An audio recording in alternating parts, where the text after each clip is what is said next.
Broadcasting live from the Business RadioX studios in Phoenix, Arizona, it's time for Phoenix Business Radio, spotlighting the city's best businesses and the people who lead them. Welcome to Arizona Good Business Radio, featuring leaders in the Arizona business community, working to build a lasting impact throughout our state through doing good business. I'm your host, Thomas Barr, the Vice President of Business Development at Local First Arizona. We are a statewide organization advocating for and celebrating locally owned businesses, and we're the largest local business coalition in North America, providing resources to over 3,000 small businesses and raising awareness of the benefits of building a strong local economy. I'm very excited to have back today someone that's been on our show before, but also introduce someone new to everyone today through our partners at First Things First. I'd like to introduce Liz Barker-Alvarez, the Chief Policy Advisor, and welcome her back. Liz, welcome back to the show. Thanks so much for having me, Thomas. And new to the show today as a guest, we have Jared Cook, the owner of Raising Arizona Preschools. Jared, thanks for being here. You bet, Thomas. Thanks. Awesome. Well, childcare issues is something that's really obviously just an important issue in general, but from a small business perspective, from a business perspective, even more important, given the current times that we're in, especially. Liz, last time you were on the show, about 6 months ago or so, we were just in a crisis with our state's childcare system. Early learning providers throughout the state closed due to COVID, unsure when things would be reopening. I mean, just 6 months ago, it was a different world or so. Let's get an update from you. Where are things at right now with our state's childcare providers and childcare in general in Arizona? Well, I think the good news is that things are getting better slowly. The last time we talked, only about 81% of the programs that we were dealing with had even reopened. It was about only 50% at the height of the pandemic. Now about 92% of the programs are open and serving children in person. And that is really encouraging. It's a testament to the hardiness of the providers, and it's also a testament to some of the assistance that's been provided. But the open and closure rate kind of belies a little bit of a deeper issue. The Arizona Association for the Education of Young Children recently did a poll of its members, and in the state of Arizona, providers indicated that they were operating at about 73% of their enrollment capacity, but that on any given day, only about 39% of children were actually attending. Wow. So I think that it points to an underlying ongoing instability in the system that is directly tied to what's going on, both with COVID and in the economy. Wow. Yeah, those are incredible numbers to think about. To kind of give us a grounding and remind our listeners, what is kind of the landscape of childcare providers in Arizona? How many do we have, and do we have enough? And what does that kind of look like? So there are roughly around 3,000 providers throughout the state of Arizona, and that's a pre-pandemic number. I have to tell you, even then, it was not enough. About half of the state of Arizona pre-pandemic was in what's called a childcare desert, either meaning that there is no childcare in their zip code or that there are about 3 children for every childcare slot. So we were definitely facing a childcare shortage even before the pandemic.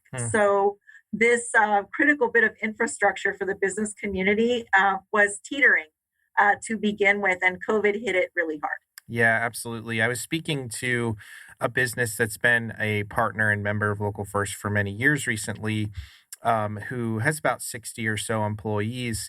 And, he was stressing to me how even pre-pandemic, right, childcare was an issue for their business. Should a worker or somebody on their staff have a child they need to take care of and have to call out, but even more so now. And what it's caused is a huge strain on small businesses, because now you have the owners who are less focused on running their companies and needing to fill in and fill gaps, and this whole workforce issue. And so, Jared, I want to move over to you and ask a question, because not only are you providing childcare, you're also representing a business providing that childcare. What types of challengers as a childcare provider did you really have in that phase of reopening? What resources were there for you, and what were some of the challenges, and maybe even a break point in going through that process that you remember? Sure, there was a lot of breaking points all along the way, from the beginning till even now. Some of the early on hurdles from COVID were just getting the equipment, not quite knowing what to do, not having a lot of clear direction from DHS or really anybody on. This was our first pandemic, all of us, I think. So we're just trying to figure out what to do with it. And the biggest challenge that even remains today and from the beginning has been staffing for us, Hmm. because you realize a lot of our providers, some of them are older, some of them are younger. We have a variety of different teachers at our centers. And a lot of the older ones that are kind of the veterans of the industry saw this as a perfect time just to exit, retire early, or do some of those things. And then you lose a lot of your leadership and a lot of your core staffing. And then you had issues just not knowing who was going to show up that day. Because if you had a little cold, you weren't sure if it was COVID. Right. And especially during cold season, you got 6 or 7 people with the sniffles who would normally just come into work, but then they have to go get tested for 2 weeks. And so you'd have maybe 100 or 200 kids show up at your center. And instead of having 20 staff to watch them all, you have 12. Wow. And then you got to start calling parents. And then, of course, they can't go to work. And this is exactly what you're talking about. It trickles right up to every single business across the state if you don't have a place for the kids to go. And at other times, it was difficult just to get toilet paper or the gloves. Costco ran out as soon as you could. At times, I was running all over town just trying to find gloves so we could change diapers and keep our staff safe, and just making weird masks out of whatever old shirts we had. So it was an interesting time to navigate. But again, the biggest piece that was hard, it's not like a Burger King or McDonald's where you can just work a little slower, Mm. if you don't have staff show up. This is just critical. I mean, what do you do when you have 75 kids and 2 teachers that showed up? You have to call all the parents and just send them home, or navigate, and those parents are crying, I'm going to lose my job if I would miss one more day. Sure. And I know employers were a little more understanding during the COVID time, but they have their needs to do too. And so it was just a crazy time. And a lot of those issues were definitely breaking points for me, especially having 3 centers. When you have just one, you can kind of fill in a little bit. But when you got 3, you're just too much toast and not enough butter, basically. It was just a crazy time for me. Yeah, and tell us a little bit more about Raising Arizona Preschools. You mentioned 3 centers.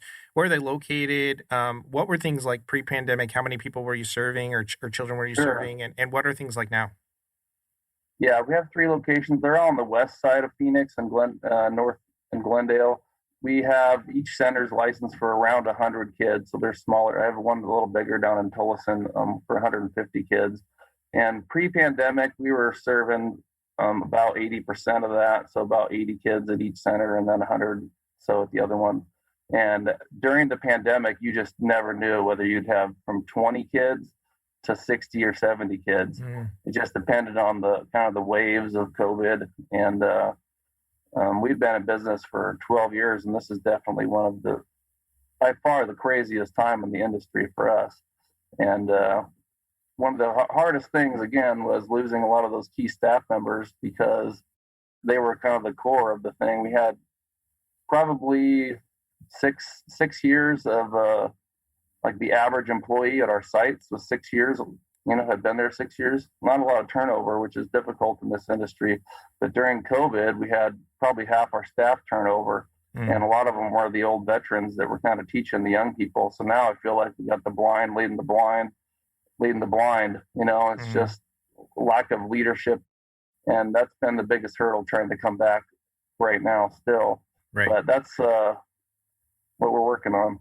Well, our deepest thoughts go to everyone running these facilities right now. I mean, the strain, the mental strain, and the the care. Right, you wouldn't be doing this if you didn't care. So we want to be helping as much as we can, raising awareness about what's going on. Liz, I want to come back to you and, from your perspective, first things first, advocating for childcare and all the work that you're doing, what kind of assistance was offered to providers as they were looking at opening up, or even through COVID? Since the last time we spoke, what were some of the things that you were focused on as an organization? I think the first thing that happened is that the early childhood system and its partners tried to be responsive to the immediate needs. So, I mean, we were toilet paper and baby wipes and PPE and everything together from schools that were closed at the time and didn't need what they had, philanthropic partners. The Urban League let us put everything in a warehouse. People were driving their own cars down here and getting it out to locations just throughout Arizona. And I just, my heart goes out to Jared and to all our childcare providers, because if you can imagine somebody, rushing out and being so grateful that you're giving them a box of gloves and some diapers. I mean, it was really difficult for them to keep going. And that was just the immediate need.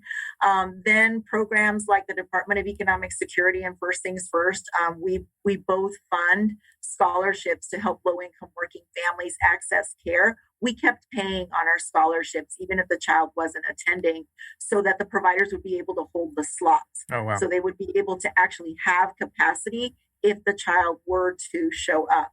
And I think that was something significant that happened almost right away. Then, of course, there were 3 major relief packages that were passed. And in March of last year, the big one was used to say open enrichment centers. So these were childcare providers who could register to provide childcare for the children of essential workers. And they were paid a scholarship so that the children could attend as well. And then closer to the end of last year, when we spoke, Thomas, they had just launched a 3-month grant program, and about 1,800 providers were able to take advantage of that. If the program opened by the 30th of September, they could receive 3 months worth of operational assistance. And I think that really helped as well. In the meantime, since the last time we spoke, 2 other major federal relief packages have passed, one in December of 2020 and one in March of 2021. And those are being used for a variety of purposes. Actually, with the first assistance package, they also funded 3-month grants starting in June for providers to do workforce recruitment and retention. But Jared can talk a little bit later to you about how difficult that is, even with the financial assistance. This latest round of funding from the feds is being used to improve the quality of settings. The bulk of it, about 75% of it, is used to provide operational grants to providers, monthly grants through 2023, so that they do have a little bit of resources that they can count on while all of this craziness that Jared was just talking about with staffing and enrollment and everything, to provide a little bit of stability. They're actually called stabilization grants in the system. And that's only through 2023. So we're very hopeful that can help with some of the stability, but there are definitely still ongoing issues. Jared was also talking about not knowing what to do. So through PNC Financial, because we do have to talk about the fact that the business community did also step up, PNC Financial provided a grant to First Things First to establish a statewide hotline where any provider could call and speak to a nurse about the CDC guidelines and their specific situation and how do I implement it, or hey, this just happened. Yeah. I wasn't prepared for this. How do I handle this? So that's another bit of assistance that was provided. And then First Things First also worked with the community to produce actual written guidelines for programs on how to implement some of the CDC recommendations, et cetera. So everybody's pulling together. We're trying to do the best we can. And definitely the federally funded assistance programs were a huge help. Sure. Yeah, absolutely. I mean, we're hearing from you, and we may have heard a little bit as that was all happening. We want this assistance to help as much as possible. Jared, from your end, what has that kind of been like in receiving, some of this aid? How has that helped you try to kind of solve some of these gaps in workforce, and what has that been like for you? Yeah, it's been a wonderful thing, all the help. I just remember even a time during the middle of the pandemic, some of these First Things First coaches would come around almost like Santa Claus with a trunk full of sanitizer and toilet paper, which is like some of the things we really needed then. So that was a wonderful thing. Some of the other programs these workforce retention grants were great. I used most of those things for paying the staff that stuck around. I just felt like, hey, you stuck around through this pandemic. It would have been so easy to cut and run and just get on unemployment and make more money, but you stuck around for these kids, which was really a miracle that anybody stuck around doing that kind of work when they could have made more money just leaving. They could have really done that. And so obviously fighting against that poll was difficult, but it was because the teachers had that love in their heart, and some of these other programs have been fantastic for keeping us afloat, just a business operation, not having to worry if you have enough funds to just get through the month. So that's been fabulous. Some of the challenges with just throwing money at the problem, for instance, I spent thousands and thousands of dollars on Indeed to get 100 applicants, to only have 8 show up, to only hire one person, to have them quit 2 weeks later. Oh, wow. You know what I mean? And so this is the real challenge. You can throw money at it, but really when we have 3,000 providers that are probably short, I would say 3 to 5 teachers right now, if I just were to average it out, that's 10 to 15,000 new childcare workers that we got to recruit somehow and make this industry look as important as it really is. Sure. And so that's kind of the shift in narrative that we're trying to, me and Liz, I know, talked about a little bit. But yeah, we're grateful for these grants. We're a little bit scared that they're only for a couple of years to kind of get us through, because it is nice to see when people all of a sudden focus on childcare for a minute, and then it seems if things get a little better, it's easily forgotten again. But we're really happy with a lot of the assistance to help us get through. It's really been a breath of fresh air, a lot of different things. Doesn't solve all the challenges, obviously, but it pulls a lot of that stress off of the operational side so that we can focus on the kids like we're supposed to. Sure. Yeah. Well, obviously we're not out of this yet, and there's a lot of issues to solve. Liz, you mentioned assistance goes through 2023, I believe. What is that going to mean for childcare in Arizona in trying to solve exasperating issues like childcare deserts, especially in our rural communities where there's less options for these businesses who have workers who need childcare? What is that going to look like over the next couple of years? Well, I have to tell you, in the short term, it is very concerning, because the poll I was talking about earlier, about 61% of the individual respondents were indicating that they were considering leaving the field, and 10% of the program said they might have to permanently close. Jared is absolutely correct. The assistance is absolutely wonderful, but it's very hard for him and other providers to hire individuals at a higher rate when they can't promise them that that rate will continue, after a couple of years. I think another hidden issue that's it's a little bit in the weeds, but I don't think that people quite realize how little childcare providers actually make. In this state, and actually throughout the country, we actually pay people more to collect garbage and to wash and tend to pets than we do the people who are actually helping babies, toddlers, and preschoolers develop their brains and be ready for school, and who are the backbone of America's workforce being able to go to work. And that is actually the foundational problem. So Jared can hire someone, and he can try to hire them at a higher salary, but he can't promise them that that's going to continue.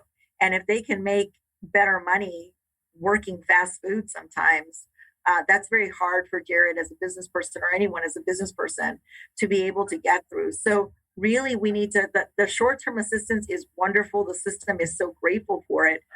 But our attention now needs to turn to some long-term solutions.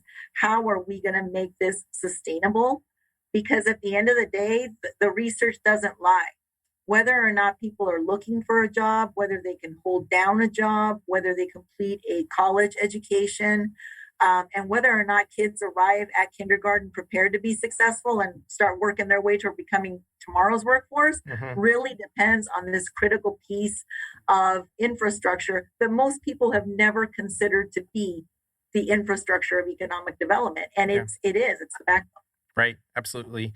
Well, one of the things that we're huge advocates for at Local First is motivating and encouraging small businesses to activate on issues like this. But a lot of the times, I meet a lot of business owners all the time who feel like they don't know how, or they don't know, they might feel uncomfortable, or, what is advocacy? How do I raise awareness about what my business is facing? And get in front of the right people who can make some decisions or move policy forward to make some lasting change. So, Liz, what can businesses do if you're a business owner listening right now, and you were to do one thing, or you were to activate tomorrow to raise awareness about what's going on? What are those things that businesses can think about? I can think of two major things. Number one, as a business person, really invest in the time to learn how childcare and the lack of childcare is impacting your business. Talk to your current employees. Are they having trouble finding childcare? How is that affecting their ability to come to work, their absences? I mean, do the work within your own business. As you're interviewing prospective employees, find out how the lack of childcare is impacting them. And then that leads me to the second one. Tell those stories. Tell those stories to other business people so that everyone can start to realize, oh my God, we're all facing this problem. Tell those stories to the organizations that are supposed to be representing you in funding discussions, et cetera, your chambers of commerce, your business organizations. Tell that story and let them know that this needs to be a priority in their policy work, et cetera. And then, you know what? Business leaders are constituents of policymakers at all level, at the city level, county level, at the state level. You do not need to be a professional to speak to these people. You are their constituent. You can call them up and say, this is a problem that I'm having as a business owner and as a member of this community, and I want something done about this because I can't run a business. I can't contribute to the economy and to the well-being of our state if my folks can't come to work. Yeah. So I think that those are the two biggest things. Business has a voice. Use it. Right. Right. Absolutely. Well, Jared, to just kind of get some final thoughts from you, the other thing that we really try to drive home at Local First is how interconnected all these systems are, right? We don't just have the business community and the childcare community. If businesses cannot provide childcare for their workers, then there's a strain on everything that's happening. If we don't have high quality childcare being delivered to these kids, then they're not developing and receiving the training and the information and the care that they need to grow and thrive, right? So, from your perspective, would love to just hear your final thoughts and really how this is all interconnected. Absolutely, it's all so connected. I came from the finance world into this industry 12 years ago, and I really was amazed at what these childcare workers were doing for the pay that they were getting. It was just unbelievable to me, and I couldn't believe that I could even find anybody that would be willing to do what they do for the prices that for the rate of pay that they get. It's just, to me, I couldn't believe it. I couldn't believe it. So when me and Liz talked about like just changing changing the narrative about like what childcare means to businesses and to the state, I came to realize that 90% of the child's brain is developed before we even send them to kindergarten. And a lot of who we are today, a lot of who you are, Thomas and Liz and me, was shaped by our first 5 years that we don't remember, that we don't even think about today. But these are the workers that are really writing the story, the first chapter in the lives of so many of us, of who we become. And if we can just shift that narrative about who they are, they've been kind of a long lost and really just like a forgotten demographic, I think. Paid low, just not cared about really. And so one thing I could just hope that would change from this pandemic, and that we could really look at not just who's essential, but what are we doing here? Like what's the story about what's happening with childcare, and really to invest our resources and time and energy where it's going to pay back such great dividends. If a child gets love and warmth and care and gets a a positive story written into their first chapter, like our whole society changes in 20 years. It really does. Right. And so for me, if we can just get the awareness that Liz was talking about through the business community, through the government, through everybody. I mean, everybody kind of knows this stuff, but it's almost like it's forgotten. It's almost forgotten. Everyone who has a kid, they know that they're precious. And they know that you can mess them up or you can really set them on a path for success in the rest of life, depending on what kind of care they get those first couple of years. And now with 60, 70% of our kids in these childcare settings, why aren't we looking at what's happening there? Why don't we take a peek at it? Why don't we see if these wonderful childcare workers have the resources they need to just have a basic livable wage, to be able to not worry about the things that they worry about every day. And so for me, if we can just shift that story about what it is, about really what we're doing there, they're not just glorified babysitters. They're the architects, the future. They really are, because the future is our children. It's just a trite saying, but when you really get into the weeds of this business, you realize that it makes all the difference in the world to the life of a child. Absolutely. Absolutely. Well, thank you, Jared, for all you're doing and for all the work that your team is doing. We appreciate you, and we send you all the positive thoughts to continue forging through the challenges you're facing right now. Liz, want to thank you for all of your advocacy and efforts for childcare in Arizona and for all the work that you do at First Things First. So thank you both so much for sharing today and for being on the show. We really appreciate it. Well, Thomas, we appreciate having us on. And Liz, thank you for inviting me. And it's been great. Absolutely. Thank you, Tom. Absolutely. Well, we hope everyone listening today was inspired listening to leaders working to leave a legacy in Arizona through doing good business. We'd like to thank our sponsor today, Phoenix Business RadioX, for hosting us, and all of our legacy partners at Local First Arizona, including First Things First. This is Thomas Barr from Local First Arizona, reminding you that if we want to build a better place, we need to connect deeply with the local businesses that make us proud to call this place our home.